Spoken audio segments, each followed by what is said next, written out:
Salam əziz abituriyentlər, xoş gördük sizləri. Artıq blok dərslərinə başlandı. Yəni artıq bundan sonra dəstəyimiz blok üzrədir. Həm ödənişli, həm ödənişsiz blok üzrə başladıq. Yəni buraxılışı mükəmməl şəkildə bitirdik. Keçirik bloku mükəmməl şəkildə bitirməyə. Bu gördüyünüz abituriyent jurnalıdır. Deməli, riyaziyyatın abituriyent jurnalıdır. Bu çoxdan deyəndə 1-2 həftədir çıxıbdır. Mən həmin bu sıfır riyaziyyat hissəsini qruplarıma göndərmişəm. Çalışacağam ki, Telegrama da göndərim və digər yerlərə də göndərim.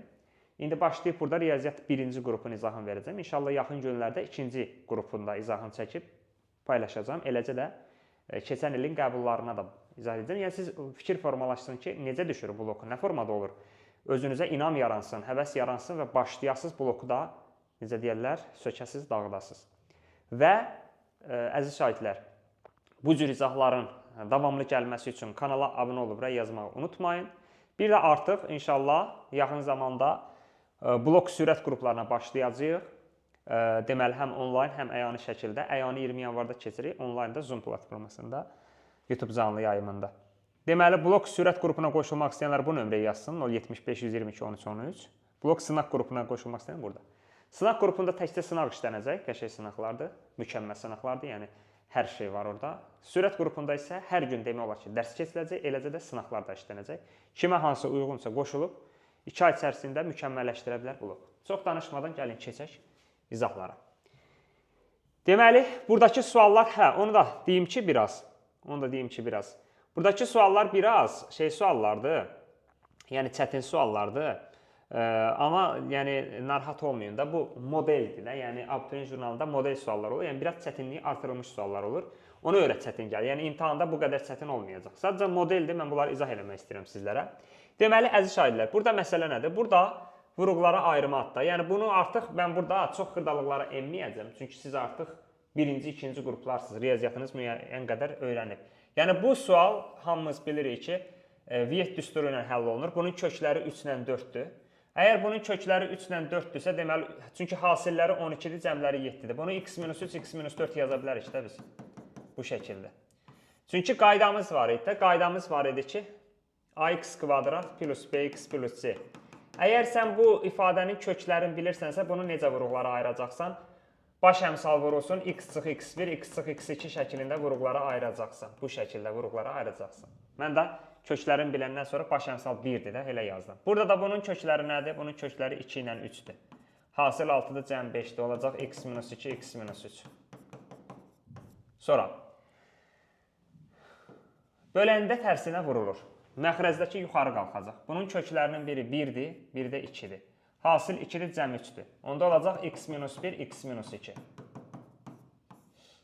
Yuxarıdakı isə kökləri deməli 2 ilə 3-dür də, bunda da köklər. Bundan eyni şey deyil. 2 ilə 3-dür də bu. O da olacaq x-2, x-3. Yəni biz bunları əvvəlcə vurğulara ayırdıq. Özdə çox sadə vurğulara ayırma idi. Onda bu x-3 ilə x-3 getdi. x-2 ilə x-2 də getdi.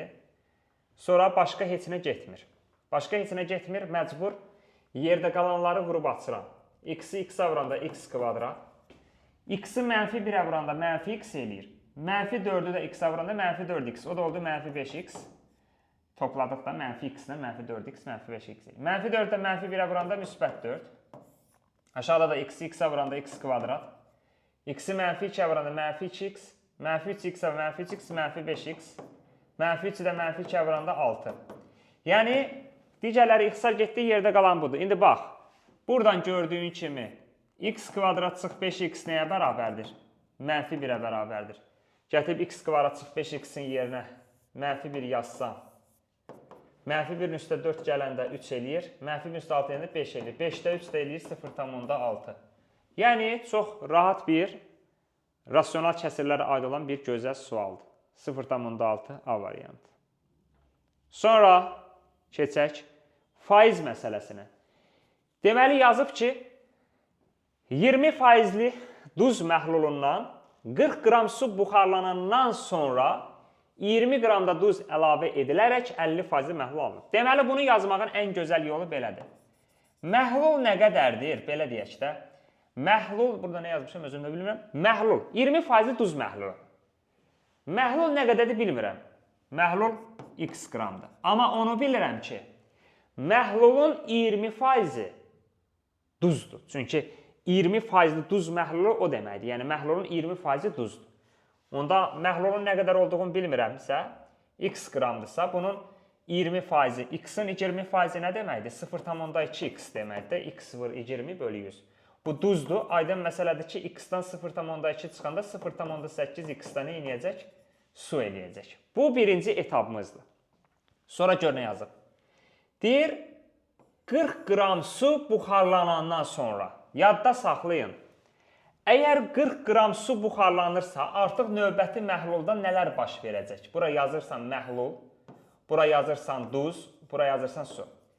Əgər 40 qram su buxarlanırsa, deməli su gedir. Su gedirsə, elə bil məhlul da azalır da. Məhlul x idi, onun 40-ı getdisə, x minus 40 qaldı. Və su gedirsə, su sudan gedir. Yəni, su da azalır. Amma duza heç bir problem yoxdur. Duza heç bir problem yoxdur. Çünki su buxarlanıb da, duzla işimiz yoxdur ki. Sonra gör nə yazıb ki, sonra 20 qram duz əlavə edib. Duz əlavə eləyəndə duz nə qədər idi? Duz 0,2x idi. Duz əlavə olundursa, duzun üstünə gəlirsən. Amma yadda saxla, məhlulun da üstünə gəlsən. Ümumiyyətlə, nə baş verirsə, məhlulda da baş verir. Yəni, tutaq ki, su buxarlanırsa, məhlul azalır. Duz əlavə etsin, çünki məhlul ümumi deməkdir də. Yəni, ikisi birlikdə ümumi. Elə bir məhlul bir qazandır. Sən o qazandan su götürəndə məhlul azalır. Qazana duz tökəndə məhlul artır. Ona görə, yəni burada 40 qram su buxarlanmışdı deyəndə məhlul da 40x idi, azaldı, su da azaldı. Çünki su buxarlanmışdı. Sonra isə deyir ki, 20 qram duz əlavə elədilər. Duz 0,2x, duzu duzun üstünə, da suyun üstünə əlavə eləyə bilməzsən ki, duz əlavə olunub. Üstünə duz gəlirsən, məhlulun da üstünə 20 gəlirik, yəni çünki duz əlavə olunaq. İndi ümumiyyətlə yadda saxlayın ki, hansısa maddənin o məhlulun tərkibindəki faizini bilmək üçün maddənin məhlula bölüb 100-ə vurması. Məsələn, burada duzun neçə faiz olduğunu bilmək üçün duzu məhlula bölüb 100-ə vurmaq lazımdır. Yəni 0,2x plus 20 duzu bölməlisən ümumi məhlula, o da x minus 20-dir. Vurmalısan 100-ə. Və bu da bizə nəyi verir? 50 faizli məhlul alınmışdır. Yəni bərabər olur 50-yə. Yəni biz burada duzun faizini tapanda duzu böldük, məhlula vurduq 100-ə. Çox qutardı 7. Buradan da 50 ilə 100 gedir. Burada 1, burada 2 qalır. 2-ni surətə vuranda ya da işimizin asan olması üçün gəlin belə eləyək. İşimizin asan olması üçün gəlin belə eləyək. Bunu buradan silirəm. İxtisar aparmayaq. İxtisar aparmayaq. Gəlin belə bir iş görək.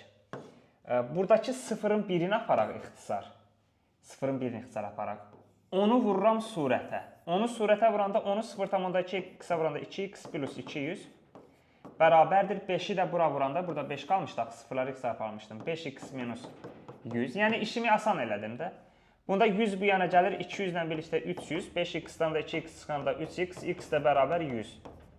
Deməli, indi qulaq as. Biz x 100 tapdıq. X da bizim əvvəlki məhlulumuzun miqdarıdır. Yazıb, əvvəlki məhlulda olan duzun miqdarı. Əvvəlki məhlulda 20% duz var idi. İndi məhlulumuz 100 elədisə, 100-ün 20% də 20 eləyir. Deməli, əvvəlki məhlulda 20 qram duz vardı. Yəni, əsl gözəl bir məhlul məsələsidir. Elə də çətin bir sual deyil. Yəni. Sonra, burada, bax, bu sual ilk anlayışlara aid olan gözəl bir sualdır. Deməli, burada biz nəyi dərk etməliyik, nəyi görməliyik? Burada bizə bunu paralel verir. Bax, bu A paraleldir B-yə, o da C-yə paraleldir. Sonra isə burada D də paraleldir Y-yə. İndi qulaq as.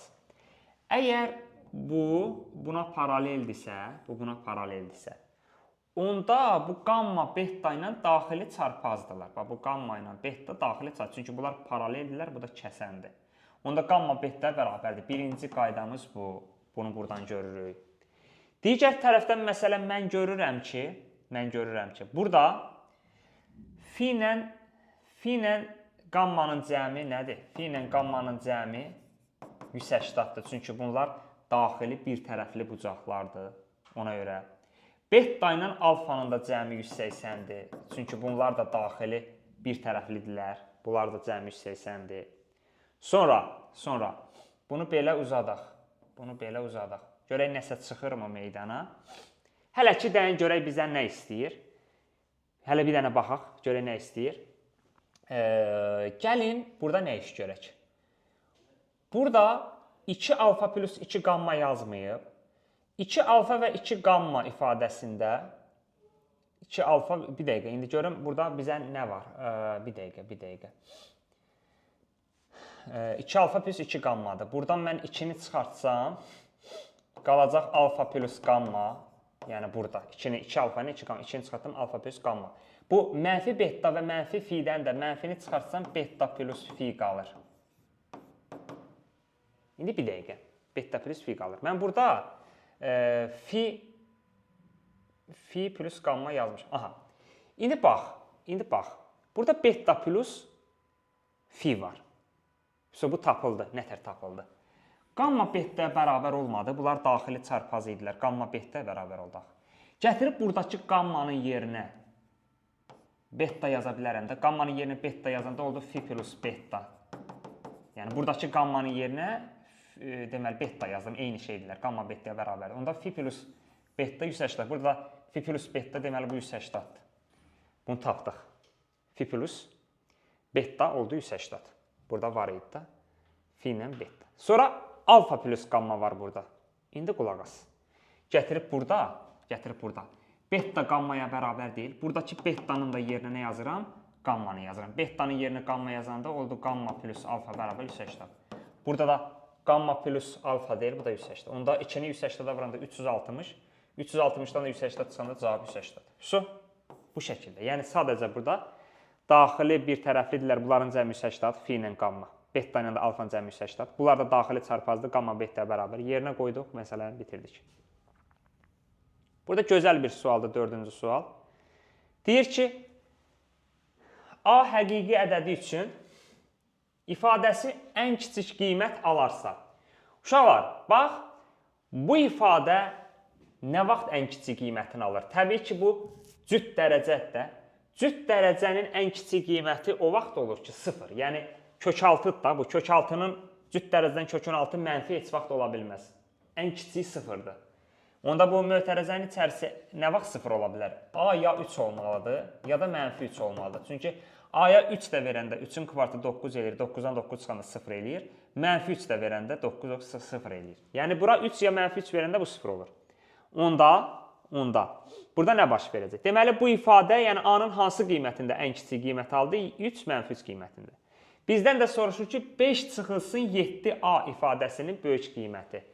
Təbii ki, sən burada A-nın yerinə 3 qoysan, olacaq 5 çıxılsın 7A. 7 üçün 21. O da elədi mənfi 16. Amma A-nın yerinə mənfi 3 qoysan, 5 çıxılsın, deməli, 7-ni vuranda mənfi 3-ə, o mənfi edəcək, toplanacaq, olacaq 26. Deməli, bu ifadənin böyük qiyməti 26-dır da. Belə bir gözəl sual. Növbəti qəşəng suala baxaq. Bu da ləzzətli sualdır, xoşum gəlir. Yazıb ki, kvadrat tənliyinin kökləridir. X1 ilə X2 bunun kökləridir. Əziz şagirdlər, əgər X1 ilə X2 bunun kökləridirsə, biz kökü aparıb tənlikdə yerinə yaza bilərik. Çünki bunun köküdür də, apar yerinə yaz. Aparıb burada X-in yerinə X1 yazsam, olacaq AX1-in kvadratı plus BX1 plus C bərabər 0. Yəni, yenə deyirəm, X1 bunun köküdür, apardım X1-in yerinə yazdım. Eləcə də X2 də bunun köküdür, aparıb X-in yerinə bu X2 kökündə yazanda. Belə. Onda gör nə baş verdi. Yazıb ki, burada. İndi qulaq as burada. Bax, əziz şagirdlər, burada mən nə iş görəcəm? Fikir ver, C plus BX1 mənfi A deyil. Burada C plus BX1 yazılmayıb. Fikir versən, C plus BX1 var. Burada da C plus BX1 mənfi A'dır. Bunun yerinə mənfi A yazsam, onda belə eləyəcək. AX1-in kvadratı, AX1-in kvadratı bərabər olacaq. Bu mənfi A-nı sağa keçirdəndə müsbət A. Onda bu A-lar ixtisar getdi, yerdə qaldı. X1-in kvadratı bərabər 1 qalsın. Sonra, burada BX2 plus C. bx2 plus c mənfi 4a-dır. Bunu da yerə mənfi 4a yazanda ax2-nin kvadratı bərabər olur. Bu mənfi 4a-nı sağa keçirdəndə 4a-ya, onda a-lar ixtisar getdi, x2-nin kvadratı bərabərdir 4-ə. Elə misalın özündə bizdən soruşur ki, kvadrat tənliyin köklərinin kvadratları cəmi. Köklərin kvadratlar cəmi x1-in kvadratı plus x2-nin kvadratı deyil, köklərin kvadratları cəmi. 1 ilə 4-ün cəmi də 5. Y variantı. Qutardı getdi, köklərin kvadratlar cəmi tapıldı və salam. Sonra gəlirik növbəti bir gözəl suala, çəkiliş qaydasındadır da. Hər şey qaydasındadır. Növbəti sualda yazıb ABC bərabər tərəfli üçbucağının medianlarının kəsişmə nöqtəsi koordinat başlanğıcındadır. Əziz şagirdlər, bir düzbucaqlı koordinat sistemi çəkirəm. Bu bizim düzbucaqlı koordinat sistemidir. Deyir, bərabər tərəfli üçbucağın medianlarının kəsişmə nöqtəsi koordinat başlanğıcındadır. Tutaq ki, medianların kəsişmə nöqtəsi belə bir üçbucaq çəkirəm. Və bu nöqtə medianların kəsişmə nöqtəsidir bu. Bu nöqtə medianların, yəni 0,0 nöqtəsi medianların kəsişmə nöqtəsi. İndi yazıb A0 4kök3. Yəni bu deməkdir ki, x-i 0, y-i 4kök3. Yəni A nöqtəsi buradadır. Və burada da x-i 0, y-i 4kök3 belə. Tutaq ki, bu da olsun BC. İndi qulaq as. Əziz şagirdlər, bura 0-dır, koordinat başlanğıcı. Burada 4kök3'dür. Onda buradan bura qədər məsafə nədir? Buradan bura məsafə 4kök3'dür. Və bu medianların kəsişmə nöqtəsidir. Özü bizə demişdi ki, koordinat başlanğıcı medianların kəsişmə nöqtəsidir. Hamımız bilirik ki, üçbucağın medianları kəsişir və kəsişmə nöqtəsində 2-1 nisbətində bölünür. Bura 4kök3'dürsə, bura nə olacaq? Burada 2kök3 olacaq. Çünki bunların bir-birinə nisbəti 2/1 edir. Onda belə çıxır ki, bu median nəyə bərabər oldu? Median bərabər oldu 6kök3-ə. İndi yazıb B nöqtəsinin koordinatları hasilinin böyük qiymətini tapın. Bizdən B-nin koordinatlarını istəyir. Aydın məsələdir ki, birincisi biz buradan tərəfi də tapa bilərik. Necə tapacağıq tərəfi? Bu mediandır. Tərəfi tapmağın çox asan yolu var. Düsturdan da tapa bilərsiniz. Çünki bərabər tərəfli üçbucaqda median tənbölən hündürlük A/3/2 düsturu ilə tapılır. Buradan da bunlar getdi. A bərabər 12. Belə də tapa bilərsiniz. Digər tərəfdən də bura 30 dərəcədir. 60 dərəcədir, üzr istəyirəm, bərabər tərəfli üçbucaqdır. Bura 90, burada 30 olur. Deməli 60-ın qabağı 6kök3-dürsə, 30-un qabağı da nə olacaq? 6. Onda burada 12. Çünki hipotenuzun yarısı da bu 6. Onda sən buradan söhbəti tutursan ki, birincisi B-nin koordinatının. İndi burada 2 versiya var da. B burada da ola bilər. Mən onu rastgele qeyd eləmişəm. B burada da ola bilər, burada da ola bilər. Onsa simmetrikdir. İndi qulaq as. Bu 0 koordinat başlanğıcıdır. Buradan h-a qədər məsafə 2kök3-dür. Deməli bu nöqtə -2kök3-dür də. Çünki buradan bura qədər məsafə 4kök3-dür, bura 4kök3 nöqtəsidir. Buradan da bura qədər məsafə 2kök3-dür, -2kök3 nöqtəsi. Onda belə çıxır ki, B-nin y-i -2kök3-dür. -2kök3-dür B-nin y-i. Bəs x-i nədir? Bu nədir? Nə var ki? 0-dan bura qədər. Buradan bu məsafə 6 deyil. BH bura 6-dırsa, deməli burada 6-dır da. Onda bu da -6. Deməli onda B-nin koordinatı -6, 2kök3. Bəs burada da eyni söhbət. İndi B nöqtəsi demək istəyirəm, burada da ola bilər də. Mən özüm burada qeyd eləmişəm, burada da eləyə bilərsən. Burada da onda koordinat nə oldu? Yenə də x-i 6, çünki bu məsafə 6-dırsa, burada 6. Y-i -2kök3. İndi yazıb ki, B nöqtəsinin koordinatları hasilinin böyük qiymətini tapın. B nöqtəsinin koordinatları hasilinin böyük. Buradakı koordinatları hasili nədir? B nöqtəsi tutaq ki, burada yerləşəndə -6, -2kök3. Hasili 12kök3 eləyir. Amma burada olanda, B tutaq ki, burada olsaydı, 6-nı -2kök3-ə vuranda -12kök3 eləyərdi. Onda B-nin koordinatları hasilinin böyük qiyməti 12kök3. Koordinatları bunlardır da, x, y. Qəşəng sualdır. Çətin deyil, amma biraz düşündürücü, çaşdırıcı sualdır. Ləzzətli sualdır. Keçək növbəti 7-ci suala. Üslü funksiya adı bir sualdır. Yazıb A-nın hansı qiymətində üslü funksiyasının qiymətlər çoxluğu 5 müsbət sonsuz. Siz birinci dərk eləməlisiniz. qaydanı bilməlisiniz. Qaydanı bilməlisiniz ki, üslü funksiyanın qiymətlər çoxluğu 0 müsbət sonsuzluqdur. Yəni, üslü funksiya heç vaxt mənfi qiymət ala bilməz, 0 da heç ala bilməz. Üslü funksiya həmişə, yəni 0-dan yuxarıda, yəni müsbət qiymətlər alır, 0-ı da almır. Onda deməli, bu özü də üslü funksiyadır. Bu özü də üslü funksiya olduğu üçün bu nə olacaq? Bunun qiymətləri olacaq 0 müsbət sonsuzluq. Onda bunun qiymətləri 0 müsbət sonsuzluq, üstünə də bunu gələndə, onda belə çıxır ki, bu ifadənin qiymətlər çoxluğu nə olacaq? Bu ifadənin qiymətlər çoxluğu olacaq. 0-ın üstünə bu ifadəni gələndə eləyəcək a kvadrat minus 8a plus 17. Sonsuzluğun üstünə də bunu da gələndə sonsuzluq. Başa düşdünüz? Yəni, belə deyim də sizə. Tutaq ki, y bərabər 2 üstü x plus 3-dür. Bunun qiymətlər çoxluğu necə tapılır? Biz dedik ki, 2 üstü x, bunun qiymətlər çoxluğu 0 müsbət sonsuzluqdur. Bunun da üstünə 3 gələndə, 0-ın üstə 3 gələndə 3 eləyir, sonsuzluğun üstə 3 gələndə sonsuzluq. Deməli, bunun qiymətlər çoxluğu budur. Bu da həmin söhbətdir də. Bunun qiymətlər çoxluğu 0 müsbət sonsuzluqdur. Üstünə də bu sabit bir ədəddir. Bunu gələndə, 0-ın üstünə bu ədədə gələndə özün verir, sonsuzluğun da üstünə bunu gələndə sonsuzluq. İndi bizə də deyir ki, bu qiymətlər çoxluq 5 müsbət sonsuzluq. Onda deməli ki, bu ifadə nə imiş? Bu ifadə 5 imiş. Çünki bizdə bunu aldıq, o da deyir ki, 5 müsbət sonsuzluqdur. Onda deməli, bu 5 imiş də, yəni bu a kvadrat minus 8a plus 17 5 imiş. Onda buradan da nə olur? A kvadrat minus 8a 5-i bu yana keçirdən plus 12 bərabər 0. Onda A1 bərabərdir 6, A2 bərabərdir 2. A1 bərabər 6, A2 bərabər 2. İndi yazıb ki, A-nın hansı qiymətini? İndi qulaq as. Burada 2-ni ödəməyəcək. Bilirsiniz niyə görə 2-ni ödəməyəcək? Biz üslü funksiyanı öyrənəndə demişdik ki, A heç vaxt 1 ola bilməz. Çünki əgər A 1 olsa, onun mənası qalmayacaq. 1-in üstü nə olur olsun, elə 1-dir. Axı, sən burada A-ya 2 verəndə 6 çıx 5, 1 üstü x eləyir. Və bu üslü funksiya olmur. Bu artıq sabit bir funksiya olur. Üslü funksiya olmur. Ona görə burada 2 ola bilməz. Deməli, cavab nədir? Bu üzrdən burada 6-dır cavab. 6-nı qoyanda ödəyir. Qəşəng ləzzətli bir sual. Kompleks ədədlər. Yazıb ki, m-in hansı natural qiymətində, bu gördüyünüz kompleks ədədin qoşması ilə hasili 20-dir. Sən birinci dərk eləməlisən ki, tutaq ki, z bərabər a plus b-i kompleks ədəddirsə, onun qoşmasını göstərəndə üstünə xətt çəkirsən, onun qoşması a minus b-idir.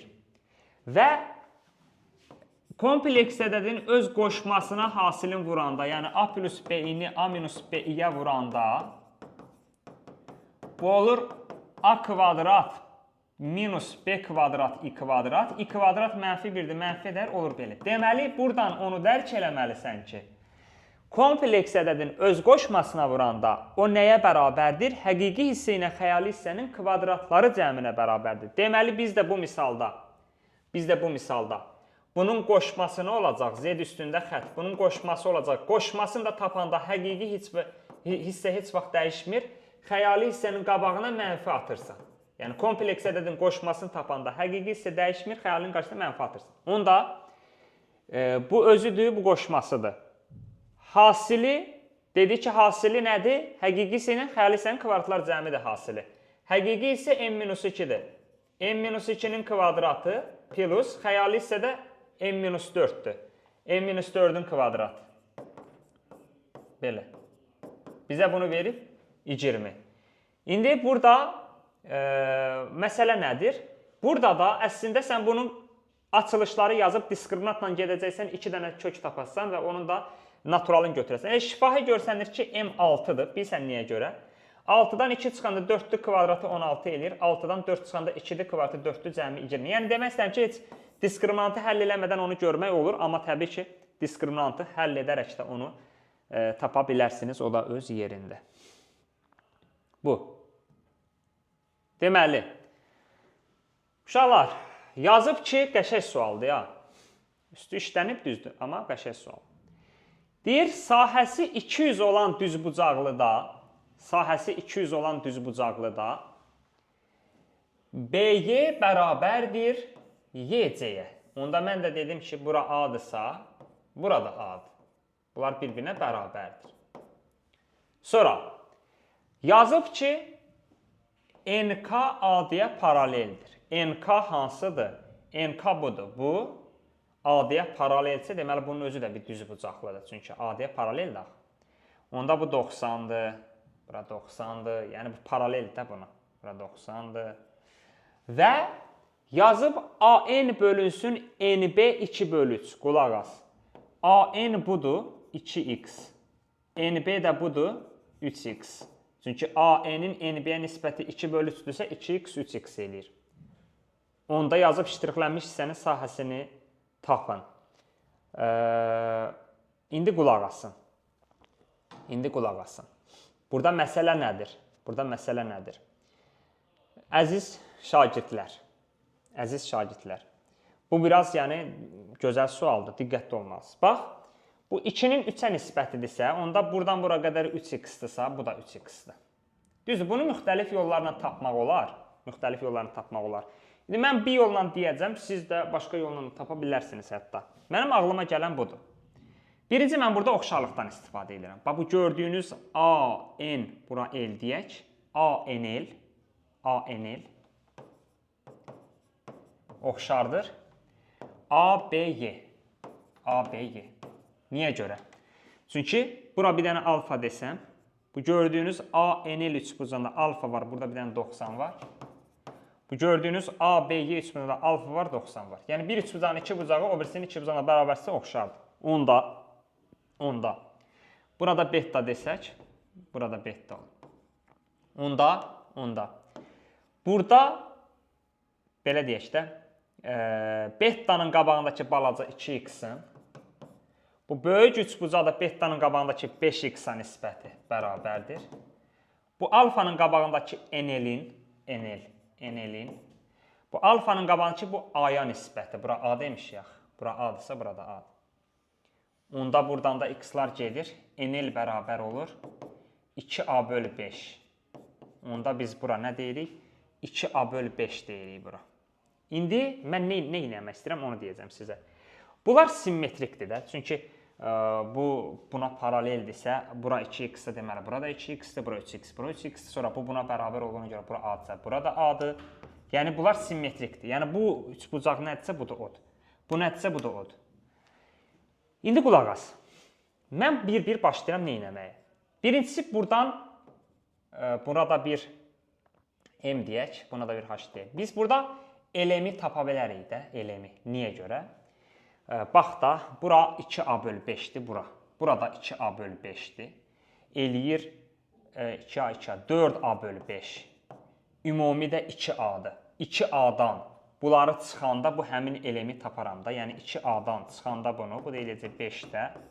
10-a çıxıyor, 5-də 6a. Yəni bu hissə elədir 5-də 6a. Hündürlükdə 3x-dir. İndi mən nə edəcəm? Məsələn, bu balacanın sahəsi, bax bunun sahəsi, bu düzbucaqlı üçbucaq deyil, ANL. ANL-in sahəsi. Düzbucaqlı üçbucaqda katetlərin hansının yarısı 2x-i vuracam buna, böləcəm 2-yə. Bunu da vurub böləndə 2-yə nə olur? Yəni 2x vurulsun 2a/5 bölü 2. Bu da bizə verir 5-də 2ax. Eyni şey buna da aiddir. Bu da bundan eyni şeydir deyənə. O da 5-də 2ax-dır. Bəs burada LYM necə olacaq? LYM də belə olacaq.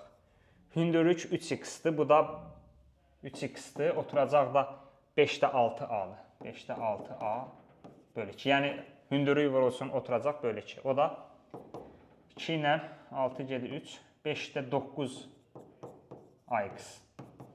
İndi onda bu ştrixlənmiş hissələrin sahələri nə oldu? Bu oldu 5-də 2ax, bu da oldu 5-də 2ax, 5-də 4ax, bu da 5-də 9ax, o da 5-də 13ax. Bizdən bunu istəyirlər. Ümumi sahə budur.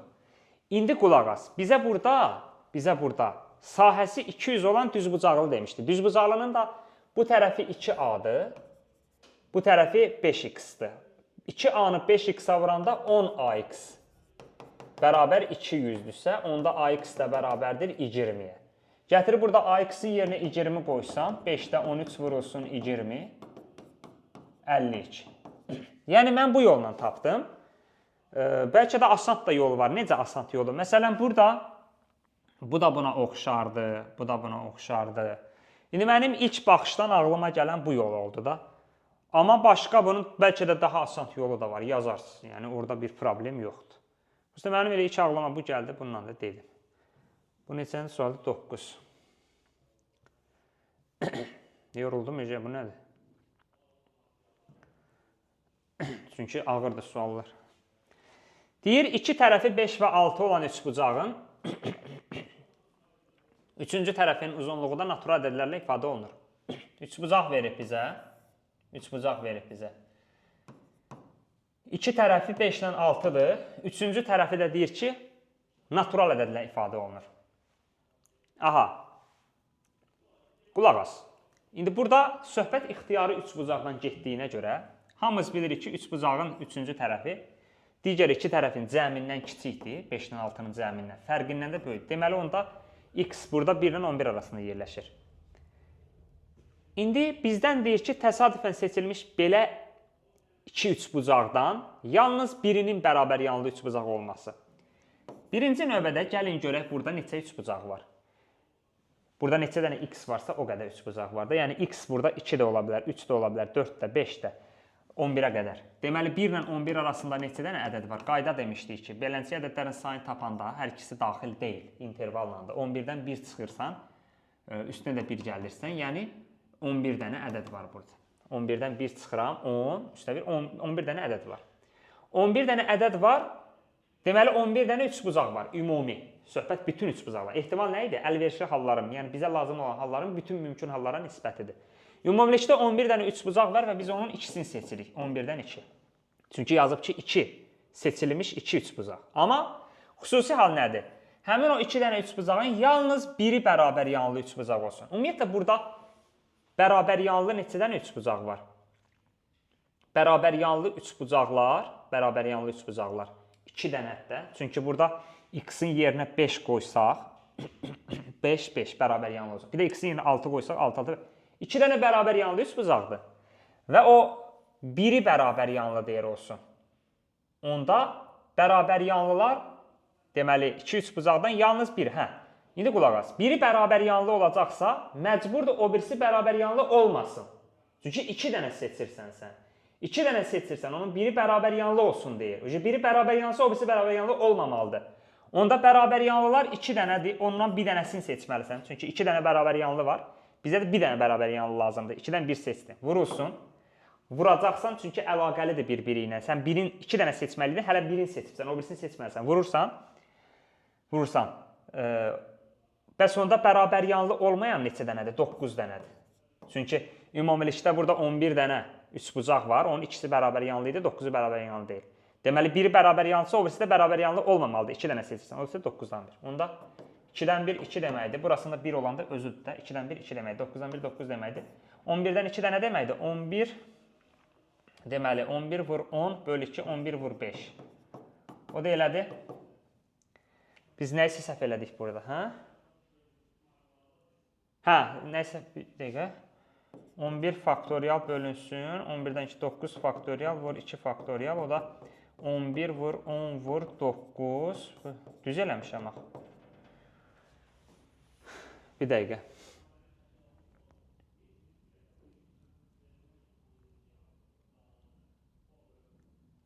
Bir dəqiqə. Nəyi səhv elədim ki mən? Bir dənə fikrimi cəmləyim. İki tərəfi 5 və 6 olan üçbucağın üçüncü tərəfin uzunluğu da natural ədədlərlə ifadə olunur. Yəni 5 6-dırsa 5 ilə 6-nın cəmi 11-dir, fərqi 1-dir. İxtiyari üçbucaqdır. Aha. Onda burada 1-dən 11-ə qədər üzr istəyirəm. Mən sizdən üzr istəyirəm. Bu nə səhvdir? Mən bir üstünə niyə gəlmişəm bunun? Bir çıxmalıyam. Təmiz başım gedib, üzr istəyirəm. Çıx 1. Çünki hər ikisi intervalında bir çıxmalısan. Mən hardan üstünə gəlmişəm? Mən eləyir 9 dənə üçbucaq var ya burada. 9 dənə. 9 dənə, 11, 10, 9 dənə üçbucaq. Üzr istəyirəm uşaqlar. 9 dənə üçbucaq var ya burada. 9-dan 2-dir. 9 dənə üçbucaq var. O 9 dənənin ikisi bərabər yanlı idi. 2-dən 1. 7 deməli 9 dənə üçbucaq varsa, ikisi bərabər isə 7-dən 1. Onda olacaq 2 vur 7. 2 vur 7. Burada yəni mən diqqətsizlik eləmişəm, üzr istəyirəm. Burada isə 9-dan 2 olacaq. 9 vur 8, 9 vur 8, 9 vur 4. 2 ilə də 4 gedir 2, 18-də 7. Su, dardı 7. Yəni bir daha təkrarlayıram. Burada mən sayını da səhv saymışam. 9 dənə üçbucaq var. İkisini seçdiyinə görə ümumi hal oldu 9-dan 2. 2 dənə bərabər yanlı üçbucağımız var. 5 olanda, bir də 6 olanda bərabər yanlı olur. Onun biri bərabər yanlı olmalıdır. 2-dən 1. 9 dənə var idi. İkisi bərabər yanlıdırsa, 7-si bərabər yanlı deyil. 7-si də bərabər yanlı deyilsə, yəni o bir dənəsi də bərabər yanlı olmamalıdır da. Yəni biri bərabər yanlısa, biri də bərabər yanlı olmamalıdır. O da 7-dən 1. Hesablayırsan cavab çıxır. Qəşəng sual idi. Uşaqlar, limitə aid olan gözəl bir sualdır. Mən bu sualı sizlərə, bu sualı deyəndə limit mövzusunu indi bugün sabah izah çəkib yerləşdirəcəm. İzah edəcəm sizlərə. Kanalı izləmədə qalın. Limitdir, integral teoremi hamısının izahları gələcək. Bax, yazıb A-nın hansı müsbət qiymətində bu olar. Yadda saxlayın ki, burada. Deməli, əgər gördünüz ki, dərəcələr eynidirsə, limit tapanda, yəni əgər n sonsuzluğa gedirsə və dərəcələr eynidirsə, onun cavabı olacaq əmsallar nisbəti. Yəni, ən böyük dərəcənin əmsallar nisbətini götürürsən. Burada n-in kubunun əmsalı A-2-dir. Burada da n-in kubunun əmsalı 7-dir. Bərabərdir 3 bölü A+2. Yenə təkrarlayıram. Gördünüz ki, n sonsuzluğa yaxınlaşır və dərəcə ilə verib ən böyük dərəcələrin əmsallar nisbətini götürürsən. Yəni, burada elə bil hər tərəfi n-in kubuna böləndə digərlər 0-a gedir, A-2-nin 7 qalır da, hər tərəfi n-in kubu. Çünki n sonsuzluğa gedəndə hər tərəfi biz ən böyük dərəcəyə bölməliyik. Buradan da A kvadrat minus 4 bərabər 21, A kvadrat da bərabər 25, A da bərabərdir plus minus 5, müsbət qiymətini istəyir 5. Sonra gələ belə bir maraqlı suala. Deməli, bu sualda görək nə yazıb? Yazıb ki, ABCD dördbucaqlısının daxilinə çevrə çəkilib. Deməli, dördbucaqlının daxilinə çevrə çəkilibsə, hamıya məlumdur ki, qarşı tərəflərin cəmi bir-birinə bərabərdir. Bunu verib. Buradan indi biz, məsələn, rahatlıqla sistem tənliyi həll edək, gəlin ən yaxşısı x, y-i tapaq. Aşağına 2-yə vursam, 2x plus 2y bərabər 22 eləyər. Yuxarıdan aşağına çıxsam, 2x-dan 2x çıxanda 0, 3y-dən 2y çıxanda y, 28-dən 22 çıxanda 6. Y 6-dır. Gətirib burada y-in yerinə 6 qoyanda, 11-dən 6 çıxanda 5-dir, x da 5-dir. Deməli, tapdıq bunu. Sistem tənlikdə aşağıdan 2-yə vurdum, yuxarıdan çıxdım. İndi AB neçə oldu burada? AB burada 6x idisə, x da 5 olduğuna görə 30-dur. PD nə qədər oldu? PD oldu 3y-dirsə, y 6-dırsa 3 6-ın 18. NC nə qədər oldu? NC də oldu 2x plus y. 2-ni x-a vuranda, 5-ə vuranda 10, o da y 16. İndi qulaq asın. Deməli, burada PD 18-dir. PD bu D nöqtəsi bura. PD 18, bura 18-dir. Hamımız bilirik ki, çevrəyə çəkilən toxunanlar bərabərdir. Bu buna bərabərdir. Onda burada 18-dir. Sonra NC 16-dır. NC bura 16-dırsa, deməli burada 16-dır. Çəkilən toxunanlar bərabərdir. İndi qulaq as. Mən gəlin belə bir iş görürəm. Bura x deyirəm, onda bu x-i burada x-dir. Çünki çevrəyə çəkilən toxunanlar bərabərdir. Mən bura bir y deyirəm. Onda bura indi gəlin bir dəqiqə qarışdırmayaq da. İndi x, y bu misalın özündə var idi. AB yazaq. Ayda zibilə qalasan səni. Burada nə tapmışdıq biz? X-i tapmışdıq 5, y 6 tapmışdıq. PD nə qədər oldu? PD 3-ü y-ə vuranda 18-dir. Bura 18. AB oldu 30. 30. 5-ə vurdum da 6-nı. Bu da 2-ni vuranda x-a. 2-ni x-a vuranda 5. O da 2, 5, 10 üstü 16. 16. İndi qulaq as. Yaz gərək də səndə. Bura bir A deyəndə burada A-dır. Toxunanlar bərabər. Bura B deyəndə burada B-dir. Toxunanlar bərabər. Onda buradan rahatlıqla görsənir ki, biz AB 30 idisə, onda A plus B də 30-dur. İndi bizdən nəyi soruşur? Dördbucaqlının perimetri. Dördbucağın perimetrini. Dördbucağlının da perimetrini tapanda 2 dənə A var. Bura A, bura A, bura B, bura B. 2A plus 2B var. Bir də burada 16, 16, 32, 18, 18, 36. 2-ni də A plus B-yə vuranda A plus B 30-sa 2, 60. O da 8, 68. O da eləyir 128. Belə bir qəşəng sual idi. Sonra, ləzzətli trigonometrik tənlik var. Deməli, burada sinus 5x plus sinus 3x bərabərdir 2 sinus 4x. Məcburam burada sinus alfa plus sinus beta düsturunu yazam. Bu da eləyəcək 2 sinus. Yəni sinus alfa plus sinus beta düsturunu bilməlisən də. 2 sinus alfa plus beta bölü 2. 5x-dan 3x. 8x bölü 4x. Vurulsun kosinus. Bunların fərqinin yarısı. Bunu da atıram bu yana. Minus 2 sinus 4x. Çünki çoxu bunu ixtisara aparır sinus 4x-lar. Qətiyyən olmaz. Kök itirərsiniz. İxtisar aparmayın. Keçirdim bu yana. Bu yana keçirdəndən sonra ortaq vuruğu çıxartsam. 2 sinus 4x-i çıxartsam. Yerdə qalır kosinus x çıxılsın 1. Onda hasilin 0 olmaq üçün vuruqlar 0 olmalıdır. Sinus 4x bərabər 0. Bu bərabər 0. Buradan da gör nə baş verir. Kosinus sinus 4x. Aha. Sinus 4x 0 oldu. Bu ola bilməz. Çünki məxrəcdə sinus 4x var. Məxrəc 0 olmaz. Burada isə kosinus 1-i harda alır? 2 pi k-da. Uşaqlar, bu da ola bilməz. Bilirsən niyə görə? Çünki k-ya məsələn 1 verəndə nə olur? X 2 pi olur. X-a 2 pi versən, yadda saxla. Sinus pi-nin misillərində həmişə 0-dır. K-ya nə verirsən ver. Burada x-a vuranda, yəni bunun sinusun misilləridir. Yəni 2 pi, 5 pi, 8 pi, 10 pi, 100 pi, milyon pi 0-dır. Ona görə 2 pi k-nı ödəmir. Heç birini ödəmədiyinə görə həlli yoxdur. Və s. Burada yazıb ki, bax burada məsələn hamısını görürsən də sən. Neçədə nədir? Məsələn A neçədə nədir? Bir dəqiqə. Hə, burada təklif var burada. Bir dəqiqə.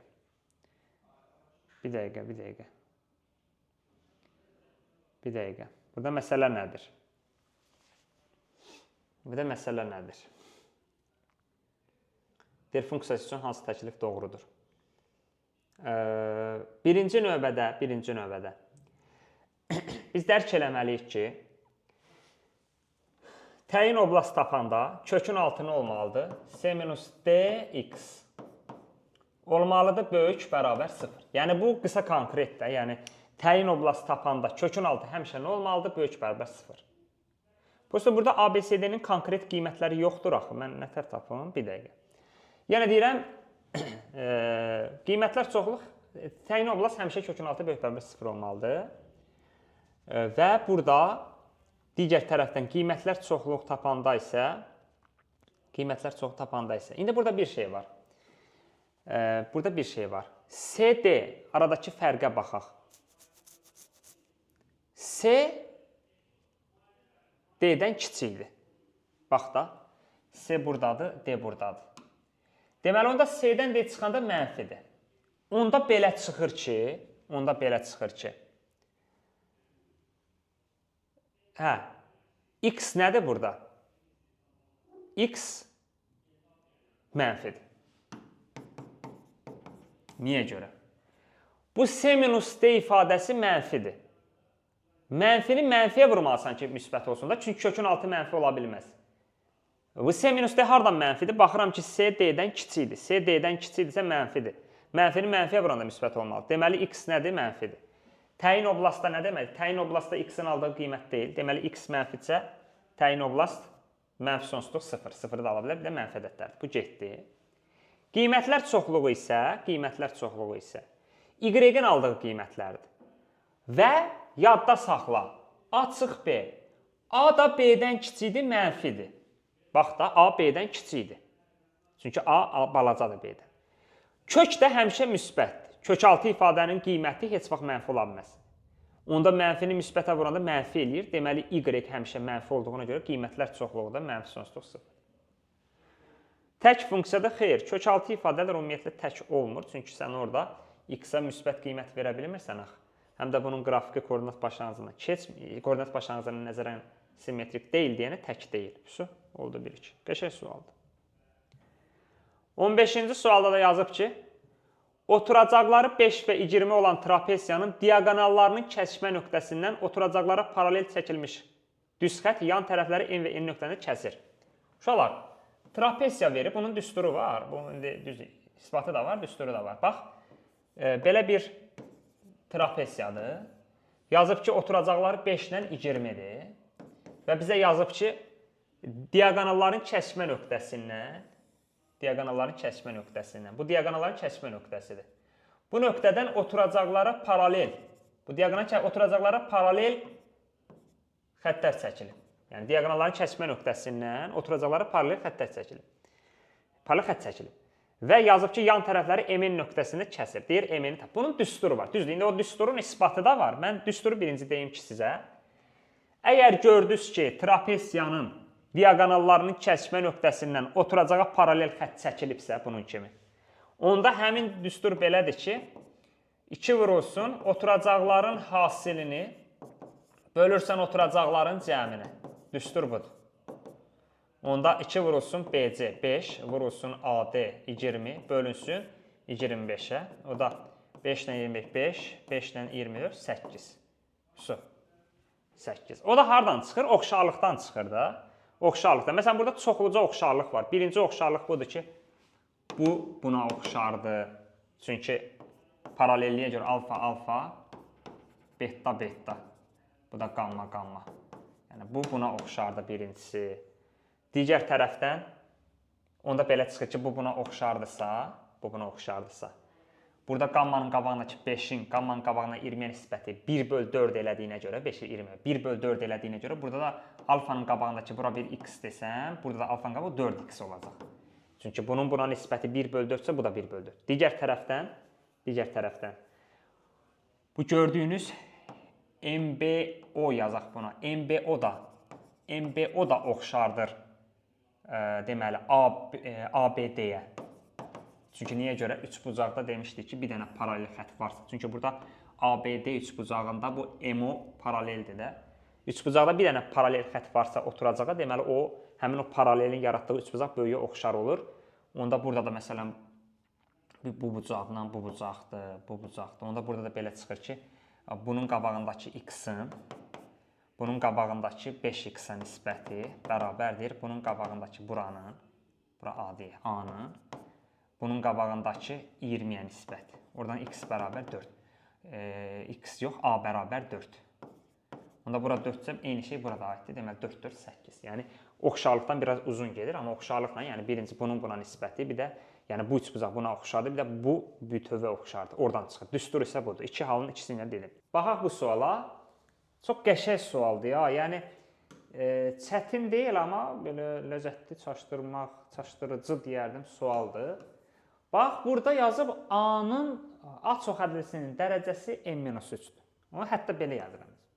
Yəni, tutaq ki, bu dərəcəsi budur. B-nin dərəcəsi də n-5-dir.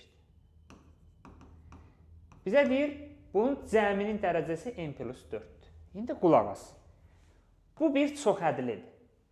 Çoxədlinin dərəcəsində nəyi götürürdük? Ən böyüyünü götürürdük. Çoxədlinin dərəcəsində böyüyünü götürürdük. Burada hansı böyüdür? n-3 böyüdür, yoxsa n-5? Əlbəttə ki, n-3 böyüdür. Çünki burada elə bil m-dən 3 çıxıblar, burada 5 çıxıblar. Burada daha az çıxıblar. Yəni, böyük olan bu n-3-dür. Deməli, onda bu çoxədlinin dərəcəsi n-3-dür. Və burada da A plus B-nin də dərəcəsi n+4. Deməli, bu bir-birinə bərabərdir. Yəni, bu çoxədlinin dərəcəsi n+4 deyil. Burada da baxan kimi görsən ki, dərəcə n-3. Deməli, bunlar bir-birinə bərabər. N-i bu yana atanda n-n bərabər. 3-ü də bu yana atanda 4, 3, 7. Su, B variantı. Və salam, tarih etdi. Uşaqlar, deməli, əsaslar eyni olanda nə edirsən? Əsaslar eyni olanda bölmürdün. Əsaslar eyni olanda bölürdün də. Onda bölək də. Olacaq x-5 faktorial bölünsün x-4 faktorial. Onda burada da loqaritmik tənlikə görə bu x-5 faktorial bölünsün x-4 faktorial bərabərdir 3 üstü -1. Bu da x-5 faktorialı olduğu kimi qalsın. Aşağıda x-4 faktorialı x-4 vurulsun, bir dənə azaldanda x-5 eləmir. 3 üstü -1-də 3 də 1-dir. Onda bunlar getdi. Çarpaz vuranda x-4 bərabərdir 3, x də bərabər 7. Çox asant bir sual. Çox asant bir sual. 18-ci sual. Qəşəng ləzzətli sualdır. Yazıb tərəfləri 1 olan bu düzgün altıbucaqlı. Bax, bu düzgün altıbucaqlı tərəfləri 1-dir. Bura 1-dir, bura 1-dir. Və deyir ki, bu altıbucaqlının və bu gördüyünüz ABM-in kvadratının A təpəsindən çıxan uşaqlar, burada məsələ nədir? Bu xətt hər ikisi üçün ortaqdır, bu tərəf. Onda bu 1-dirsə, deməli bu da kvadratdır da, kvadratın hər tərəfi 1-dir. İndi bizə yazıb ki, sualın gözəlliyinə baxın. Yazıb ki, bu deməli düzgün altıbucaqlının və bu kvadratın A təpəsindən, hər ikisinin A təpəsindən, yəni bu A təpəsidir burada. Həm bu altıbucaqlının, həm də bu kvadratın A təpəsindən çıxan diaqonalların digər ucları arasındakı böyük məsafə. Yəni buradan A-dan hər ikisinin A təpəsindən diaqonallar çəkilib. Ən uzaq məsafəni istəyir. Məsələn, burada onsuz da məcbur bir dənə diaqonal var. Kvadratın A təpəsində bir dənə diaqonal. Amma burada 3 diaqonal var. Biri AY diaqonaldır, biri AD diaqonaldır, biri də AC diaqonaldır. Amma bizə istəyir ki, burada həmin bu diaqonalların uc nöqtələri arasındakı ən uzaq məsafə. O da elə şəkildə də görsənir ki, ən uzaq məsafə bu diaqonaldan da. Sən tutaq ki, burada bu diaqonalı çəksən məsələn, bununla bunun arasındakı məsafə, bununla bunun arasındakı məsafədən uzun ola bilməz də. Ən uzanı budur. Və yaxud da bunu da çəkəndə bununla bunun arasındakı. Düzdür, əslində onları normalda biz yoxlamalıyıq. Normalda biz onları yoxlamalıyıq. Amma, yəni oradan görsənir ki, elə şəkilə baxan kimi görsənir ki, ən uzaq məsafə budur da, ən uzaq məsafə budur. Yəni bizdən bunların, bu diaqonalların ucları arasındakı bu məsafəni istəyir. İndi bu kvadratın tərəfi 1-dirsə, diaqonalı kök 2-dir. Bu altıbucaqlının da kiçik diaqonalı hansı düsturla tapılır? A kök 3 düsturla tapılır. A da 1 olduğuna görə burada kök 3-dür. Aradakı bucaqda tapmağa nə var ki? Kvadratın diaqonalı tən böləndə bura 45, burada 90-dır da. Çünki bunu belə çəksən, bu belə 90. Həm də məntiqlə düşün də. Bura 1, bura 1-dir. Altı bucaqların təpə bucağı 120-dir. Deməli 30. Deməli altı bucaqların təpə nöqtəsi 120-dir. A bucağı bütövlükdə 120-dir. Yuxarısı 30-sa, burası 90. Onda bütövlükdə bu 90, 45, 135. Onda bu gördüyünüz YAM3 bucağında kosinuslar teoreminə görə YM-in kvadratı bərabərdir. Kök 3-ün kvadratı, kök 2-nin kvadratı çıx, 2 vurulsun, kök 3 vurulsun, kök 2 vur, aradakı bucağın kosinusu, kosinus 135. O da kosinus 135 dərəcədə.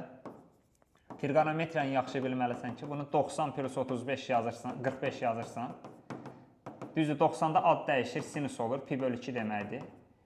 90-ın üstə nəsə gələndə ikinci rübə düşür, ikinci rübədə sinus, kosinus mənfidir. Olur, mənfi kök 2 bölü 2.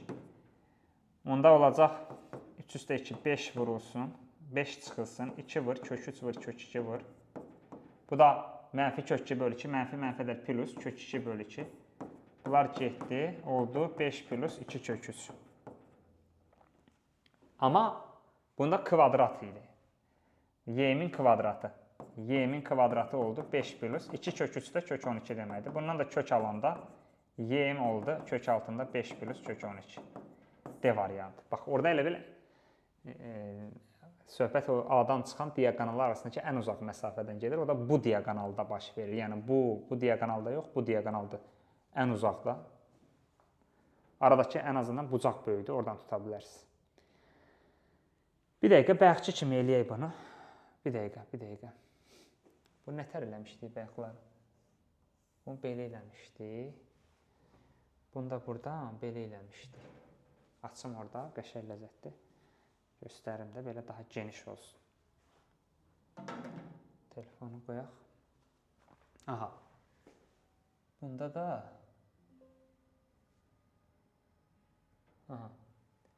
bunda da belə.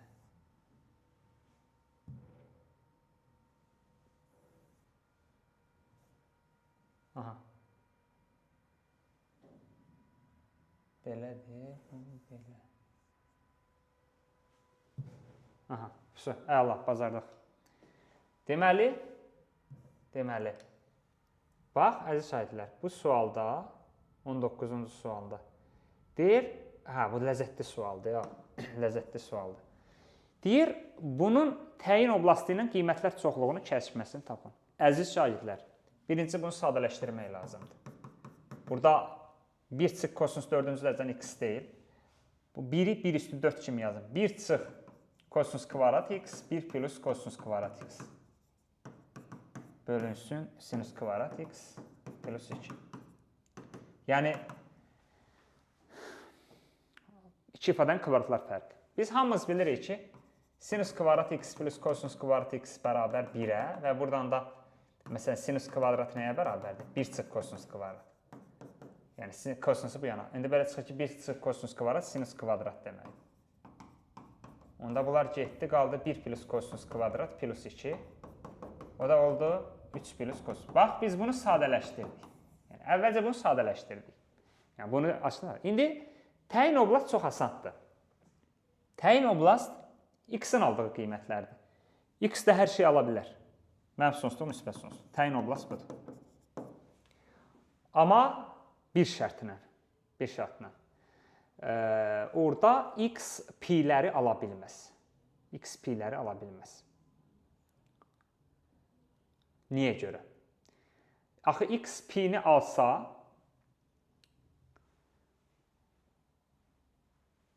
indi bir dəqiqə, yəni 3,14-ü ala bilməz. İndi hələ ona gələcəm. İndi bir də hələ bunun qiymətlər çoxluğunun kəsməsini tapaq. Qiymətlər çoxluğu nədir? Qiymətlər çoxluğu. Bax, məntiqlə düşün. Bunun qiymətlər çoxluğu normalda 0,1-dir. Qiymətlər çoxluğu 0,1-dir. Çünki kvadrat, normalda mənfi 1,1-dir. Kvadrat olanda 0,1-dir qiymətlər çoxluğu. Amma burada kosinus 1-i ala bilməz. 1-i ona görə ala bilməz ki, kosinus 1 olanda sinus 0 olur, məxrəc 0 olaraq. Kosinus 1 olanda sinus 0 olur, məxrəc 0 olaraq. Ona görə 1-i ala bilmir intervalla. Amma kosinus 0 olanda sinus 1 olur, 0-ı ala bilir.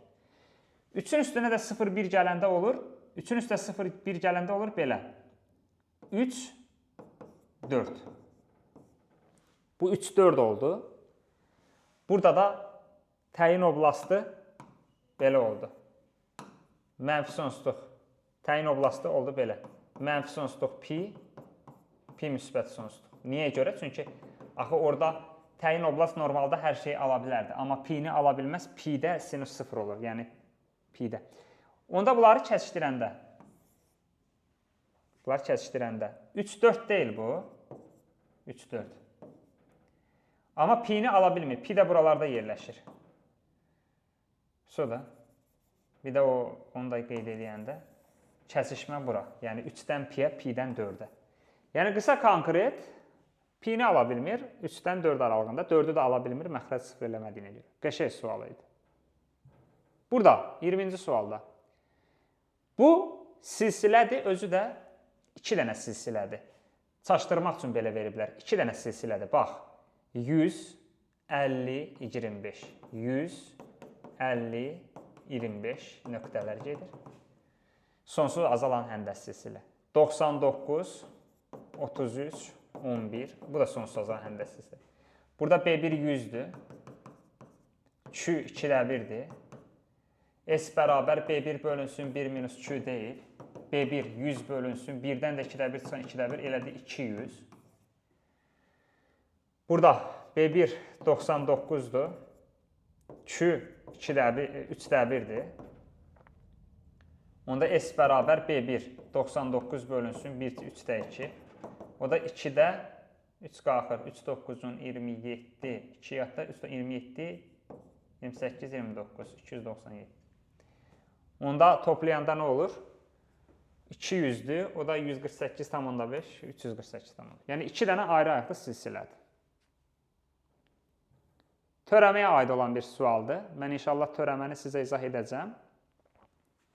Geniş şəkildə yazıb.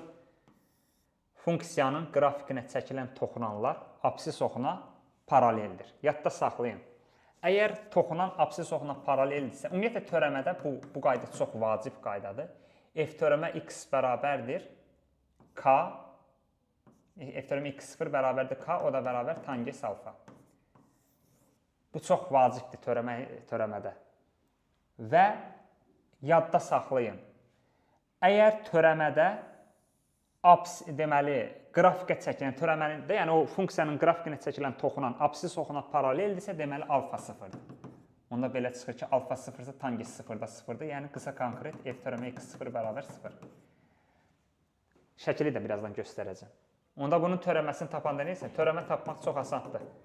Qüvvət qabağa keçir və 1 vahid azalır. 3 qabağa keçir, 3-də 1-ə dəyir və 1 vahid azalır. X kvadrat. 2 qabağa keçir, 8x plus 15. Və törəmənin 0-a bərabərində də x1 bərabər 3-dür, x2 bərabər 5-dir. Bilirsən, burada şəkil necədir? Təqribi də. Təqribi şəkil belədir ki, bir qrafik belə bir şey. Belə bir şeydir. Bu 3 nöqtəsidir. Burada paralel, x oxuna paralel toxunma nöqtəsi. Bu da 5 nöqtəsidir. Paraleldir belə. İndi səncə bizə deyir ki, toxunma nöqtələrindən ordinata qədər məsafələrin böyüyü. Toxunma nöqtəsi məsələn budur. Buradan ordinat da budur. Buradan bura qədər məsafə 3-dür.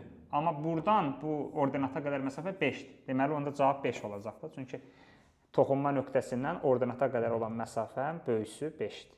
Bax bu cür. Yəni o qrafik təqribi belədir. X oxuna paraleldirsə, deməli ona görə x oxuna paralel olduğuna görə bunun deməli alfası 0 olur. Törəmə dərsidir.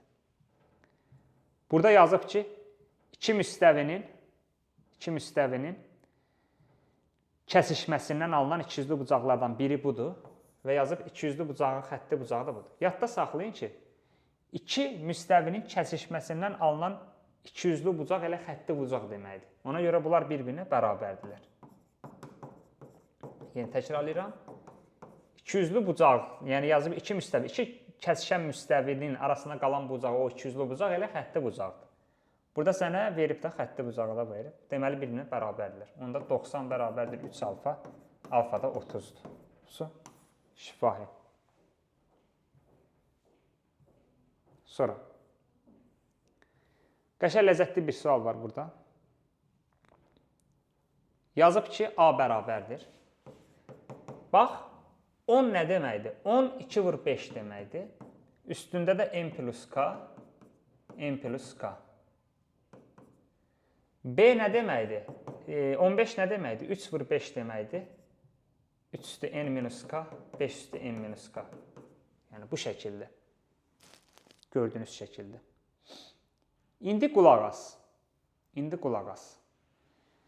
Burada əbob yazıb 125. Əziz şagirdlər, demişdik ki, bu cür vuruqlar verilərsə, əbob tapanda birinci ortaqları götürürsən. İkincidə ortaqdan əlavə qüvvəti, yəni 2 dənə veribsə, eyni qüvvət, yəni eyni əsaslı qüvvətli veribsə, qüvvəti kiçik olanı götürürsən. Burada da 5 üstü n minus k-dır. Çünki burada bunların ortaqları yoxdur. Bu 2-nin qüvvətidir, bu 3-ün qüvvətidir. Bunların qüvvətlərində də qüvvəti kiçik olanı götürürsən. Yəni ortaq olanda, yəni 25 ilə 5-in ortağı nədir? 5-dir. Yəni qüvvəti kiçik olanı götürürsən. Bunda 125 verdiyinə görə belə çıxır onda bu 5-in kubudur. Belə çıxır ki, onda n minus k bərabərdir 3-ə. Burada isə əkob verib bu. İndi qulaq as. Bunların əkobunu tapanda nə edəcəksən? Bunların əkobunu tapanda birinci növbədə əkobda 5 üstü n plus k ilə 5 üstü n minus k da böyüsün götürməlisən əkobda. Digər tərəfdən isə ortaq olmayanların hamısını götürməlisən. Yəni 2 üstü n plus k-nı da götürürəm. 3 üstü n minus k-nı da götürürəm. Yəni ortaq olmayanları da götürməlisən. Aha, onda nə baş verəcək? Bu bərabərdir. Bu da yazıb 30 üstü n vur 10 üstü k. İndi burada mən nə edəcəm? Bunu gəlin biraz sadələşdirək. 5 üstü n plus k-nı yazıram. Birincisi bu 5 üstü n plus k-nı 2 üstü n plus k-ya vuranda qüvvətlər eyni olduğuna görə belə n plus k vurulsun üstü n minus k. Buradan da 10 üstü n vurulsun 10 üstü k. O da 3 üstü n bölünsün 3 üstü k. Belə. Bərabərdir. Çünki qüvvətdə toplama olanda vurma kimi, çıxma olanda bölmə kimi yazır. Bu da 30 üstü 10-u belə yazıram. 30 üstü n-i yazıram. 3 üstü n vurulsun 10 üstü n kimi. 10 üstü k da elə olduğu kimi 10 üstü k qalsın. Bu da 3 üstü 4-dür də deyəsən. So, burada 10 üstü n ilə 10 üstü n getdi. 10 üstü k ilə 10 üstü k getdi. 3 üstü n ilə də 3 üstü n getdi. Bunları çarpaz vuranda 3 üstü k bərabər 3 üstü 4-dür. K da bərabər 4-ə. K 4-dürsə n də bərabər 7-yə. İndi yazıb A ədədinin sadə vurğularının sayı. A ədədi budur. Onda A ədədi bərabər oldu 2 üstündə n plus k. 7 üstə 4, 11. N plus k. Yəni 5 üstündə 11. Onda sadə vurğularının sayı, yəni 11 dənə 2 var, 11 dənə 5 var. 22 dənə sadə vurğu var. Əslində elə də çətin deyil, yəni rahat qəşəng bir sualdır. Burada, əziz şagirdlər, bax, burada məsələ nədən ibarətdir? Deməli, yazıb bu ABCD MNKL düz dördbucaqlı prizma şəklində bağlı qabın daxilində müəyyən miqdar su var. Elə bu bir dənə prizmadır. Bunun daxilində müəyyən qədər su var. Nə edirlər? Deyir, şəkildə birinci qabdakı suyun səviyyəsi x. Yəni, bu birinci qabdakı suyun hündürlüyü x-dir. Bir də bu prizmanın oturacağı 5-in 6-yadır. Deyir ki, bu qabı, bax, bu gördüyünüz, bu ştrixləyirəm, bu istiqamətdə çevir. Bunu yatırdıblar belə. Çünki yazıb ki, orada DCKL, DCKL. Bu istiqamətdə yatırdıblar. Bu zaman suyun səviyyəsi, yəni suyun hündürlüyü x-2 olub, DL 10 olub, DL 10, DC də 5-dir də. DC də 5-dir, elə bunun üstə yatırdıblar belə. Bu da 5-dir. İndi qulaq as. Burada məsələ nədir? Təbii ki, həcm dəyişməz də, yəni su eyni sudur. Sadəcə qabı köndələn oturdublar. Burada həcm dəyişəsi deyil ki. Onda bunun həcmi, ümumiyyətlə prizmanın həcmi 3 ölçündə bir-birinə vurmursan. 6 vur 5 vur x. X. 3 ölçünü bir-birinə vurduq. Bunun da həcmi 5 vur 10 vur x minus 2. Bu da 5-lər getdi. 6x bərabər 10x çıx 20. 20 bir yana keçir. 10x 4x, x da 5 edir. Deməli, x-i 5. Yəni, şifahi bir sualdır. Eyni fiqurların biri dik oturdublar, birini köndələn oturdublar. Deməli, həcmlər dəyişmir. Yəni, forma dəyişsə də həcm dəyişmir. Çox ləzzətli suala bənzəyir. Yazıb 6 nəfər sırada düzülüb şəkil çəkdirmək istəyir. Bunlardan Nihad və Murad yan-yana durmaq istəmədiklərinə görə. Qulaq as. 6 nəfərdirlər. Yazıram.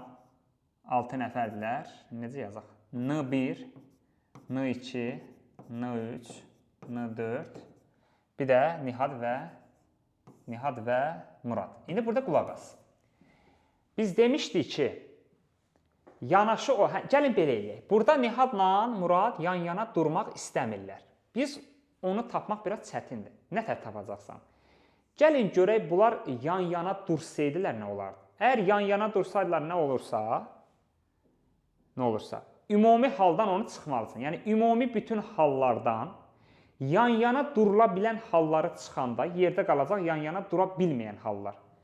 Yan-yana duran halları tapmaq asandır. Əgər 2 nəfər yanaşı dururdusa, biz demişdik ki, yanaşı duranlara 1 nəfər kimi baxırıq. Lap 100 nəfər yanaşı dursa da 1 nəfər. 2 nəfər yanaşı dursa buna 1 nəfər kimi baxırsan. Burada da 4 nəfər var. 1 nəfər, bu da 4 nəfər, 5 nəfər. 5 nəfərin yer dəyişməsi 5 faktorialdır. Amma bunlar öz aralarında da yerlərini dəyişir 2 faktorial. Bu deməli, Nihadla Muradın yanaşı durmalarının sayıdır. Yəni, yanaşı duranda bunlara 1 nəfər kimi baxdım. Burada da 4 nəfər var. 5 nəfərin yer dəyişməsi 5 faktorial. Amma bunlar öz aralarında yerlərini dəyişə bilir 2 faktorial. Bu, yanaşı dura bilənlərin, yəni Nihadla Murad yanaşı dursaydı bu qədər hal olardı. Amma bizə yanaşı dura bilməyənlər istəyir. Ümumi hal nə qədərdir? Ümumi 6 nəfər var. 6 nəfərin yer dəyişməsi 6 faktorialdır. Ümumi bütün yer dəyişmələrdən Muradla Nihadın yanaşı durma halların çıxacaq, yerdə qalacaq, yanaşı durmamaları. Çünki bizdən yanaşı durmaq istəmirlər də ona görə. 6 faktorial 720-dir. Bundan çıxmalıyam 240. Bu da eləyir 480. Deməli, istəmədiklərinə görə 480 fərqlidir. Yəni, belə deyək də, yanaşı durma hallarını çıxırsan, yerdə qalır, yanaşı dura bilməmələri. Bu qədər sadə. Ümumi hallardan çıxırsan və sonra. Burada 26-da nə yazıb? Bərabər tərəfli üçbucağın perimetrləri üçün. Bax, bu bərabər tərəfli üçbucaqdırsa, buna A deyirəm, buna B deyirəm, buna C deyirəm. Onda P1 bunun perimetridir, 3A. Çıxılsın P2, bunun perimetri 3B. Bərabərdir. P2, bunun perimetri 3B. Çıx P3, 3C. Yəni, nə verib onu yazmışam. Lap böləndə də olur A minus B bərabər B minus C. Hər tərəfi 3-ə böldüm. İndi yazıb AB 24-dür. AB nə deməkdir? AB ABC-də üçünün cəmidir. Bu bizə verib 24. Bizdən də nəyi istəyir? P1 plus P3. P1 ilə P3 bizdən də istəyir 3A plus 3C-ni istəyir. Yəni, A plus C-ni tapsaq, məsələ bitir. İndi qulaq as. C-ni bu yana atıram, A plus C. B-ni də bu yana atıram, 2B. Gətirirəm burada A ilə C-nin cəminin yerinə 2B qoyuram. Burada bir dənə də B var. Olur 3B bərabər 24, B8. Onda B8-dirsə, 2-ni 8-ə 16. A ilə C-nin cəmi 16. A ilə C-nin cəmi 16-dırsa, 3-ü də 16-ya vuranda 48. Su. Gördünüz nə asan bir sualdır. Yəni, nəyi veribsə qeyd elə cavab çıxır. Bu sualdan düzü zəhləm gedir mənim. İstəyirəm biraz axırda baxaram buna. Əslində çətin bir şeydir. Söhbət çətinlikdən getmir. Yəni uzun dərə bir şeydir. Bax, bunun adını bilirsiniz də, bu heyətdir. Yəni bu işarə olan kimi birləşdirməlisən. Birləşdirək də nə var ya bunu eləmək? 4-dən böyüklər deyil. Olsun 4-dən. İndi burada bir şey var da. Bu hallara uyğun gərək cavabı yazasan. Necə hallara uyğun? Tutaq ki, burada M-ə 4 verib, bir də M-ə 0 verib. Əgər burada M-in yerinə 4 olsa, onda bu X 4-dən böyüklərdir. 4-dən böyüklər. Bir də 4-dən kiçiklər. Amma yadda saxlayın ki,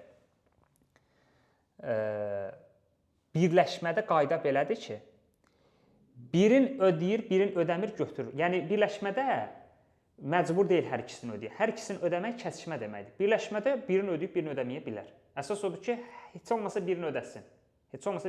İndi burada 4 buranı ödəmir, buranı ödəyir, 4-ü götürürsən. Ümumiyyətlə, birləşmə o deməkdir ki, nə qədər ştrix varsa hamısını götür. Baxıram ki, burada hər yerdə ştrix var. 4 müsbət sonsuzluq, hamısı ştrixdir.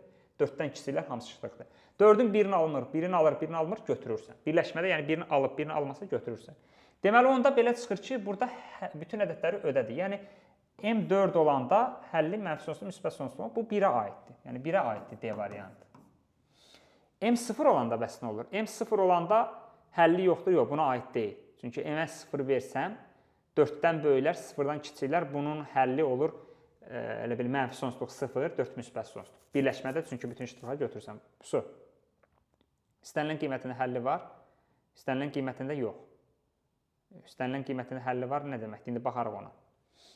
Ona baxarıq. Burada kəsişmə. 4-dən böyüklər. İndi qulaq as. Əgər burada M4 olsa yeganə həll olacaq. Çünki M4 olsa 4-dən kiçiklər də budur. Burada kəsişmə yoxdur. Kəsişmə bir dənə 4-ün özü olacaq. Çünki bu şeydir. Bu işarə, sistem işarəsi kəsişmə deməkdir. Yəni bir dənə burada 4-ü ödəyəcək. Yəni M-ə 4 verəndə burada yeganə həll olacaq. C variantı. 2-yə C. Bəs M-ə 0 versəm həlli yoxdur. Niyə görə? Çünki burada 4-dən böyüklərdir. M-ə də 0 verəndə 0-dan kiçiklərdir. Kəsişməyə bir şey var? Yox, kəsişmirlər. Kəsişmirlərsə deməli, onda bunun həlli yoxdur. M0 onda həlli yoxdur. 2-yə Y də uyğun gəlir. 3-də X böyük bərabərdir. 4-ə böləndə olacaq. Yox, bir dəqiqə, səhv edirəm. Deməli, MX-i bu yana atıram. 4X çıx MX böyük bərabər 8. 4 çıx MX böyük bərabər 8. X də böyük bərabər. İndi burada bir məsələ var. Burada 8 böl M 4 minus 10. İndi burada bir şey var da, M 4-dən kiçikdir, böyükdür. Bizdə hansılar gedib? C7 gedib, C7 gedib. M4 olanda həlli yoxdur, bəli. M-ə 4 verəndə burada məxrəc 0 olur, həlli yoxdur. 3-ə B variantı qalır. M-in istənilən qiymət xeyr bu. Bu deyəsən A heç birinə uyğun gəlmədi də, çünki buna uyğun gəlmir. M-in istənilən qiymət həlli yoxdur. Burada M-ə məsələn 2 verəndə istənilən qiymətində həlli var, M istənilən həlli var. Əslində buna uyğun gəlir də, M-ə istənilən qiymətində həlli olur da bunun. Çünki M-ə 1 verəndə 1-dən kiçik, 4-dən böyük. Burada M istənilən qiymətə həlli var. Bəli, A buna uyğun gəlir. Çünki M-ə istənilən qiymət verəndə burada uyğun gəlir də.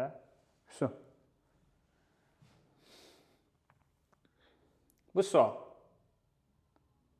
Çox asan bir sualdır. Çox asan bir sualdır. Yazıb, bir dəqiqə, bunu nətər yazım mən? Bu üstünə düşəcək. Bunu oxuyun bir dənə. Siz görürsünüz də oradan yəni ki. Bir dənə konus verir, bunu bir dəqiqə, bunu ataq burada. Deyir ki, konus formasında olan, hətta biraz böyüdə də bilərik bunu. Konus formasında olan, bu cür konus formasında olan deməli, boş kran birinci kranla 12 dəqiqəyə dolur. Birinci kranla 12 dəqiqə dolur. Birinci kranla 12 dəqiqəyə dolur. İkinci kranla isə 24 dəqiqəyə boşalır. Bu boşaldır. Bu doldurur. Onda həmişə dediyimiz kimi 1 dəqiqəni tapa bilərik də. Məsələn, bu hamısını 12 dəqiqəyə doldurursa, 1 dəqiqəyə nə qədərini doldurur? 12-də verin. Bu hamısını 24 dəqiqəyə boşaldırsa, 1 dəqiqə 24-də birini boşaldır. Doldurursa, ox yuxarı, boşaldırsa, ox aşağı. İndi görək nə yazıb? Yazıb, sən boş vəziyyətdə olanda əvvəlcə birinci kran açılır və 4 dəqiqədən sonra o bağlanır. Onda birinci kran 4 dəqiqə açılırsa, 1 dəqiqə 12-də birini doldurursa, 4 dəqiqəyə nə qədərini dolduracaq? 4-ə vurursan da 4 dəqiqə işləyir bax. Sonra o bağlanır, ikinci açılır. Və ikinci kran 1 dəqiqə sonra səndə qalan suyun həcmini hesablayın. Onda ikinci kran açılanda bu çıxılacaq. Çünki ikinci kran boşaldırdı, çıxıram. Və bu 1 dəqiqə ilə tapmışam da 24-də birim boşaldır. Çıx 24-də bir. Belə. İndi deyir, qalan suyun həcmini hesablayın. İndi görək nə qədər su qalır. Bu 4 dəqiqə işləyib, 3-də 1, çıx 24-də 1. Bu eləyir 24-də 3-ə böləndə 8, çıx 1, 7. 24-də 7-si qalır. Bunun da həcmi nə var tapmağa? Həcmi 3-də 1 konusdur da. S oturacaq vur H deyil. 3-də 1 S oturacaq 4-ün kvadratı 16 vur H-da 6-dır. 32-dir. Ümid edirəm düz hesablayım da 4.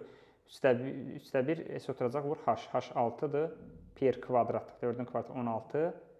3-də 1 S oturacaq da pi r kvadrat. Pi də 3-dür. Pi-ni yemişəm burada. Pi də 3-dür. 3-ə də vuranda 96. Deməli, bunun həcmi 96-dır. Buradan da hesabladıq ki, 24-də 7-si qalıb. 96-nı da 24-də 7-yə vuranda 28. 28 qalır. Bax, əslində bu da asan bir sualdır.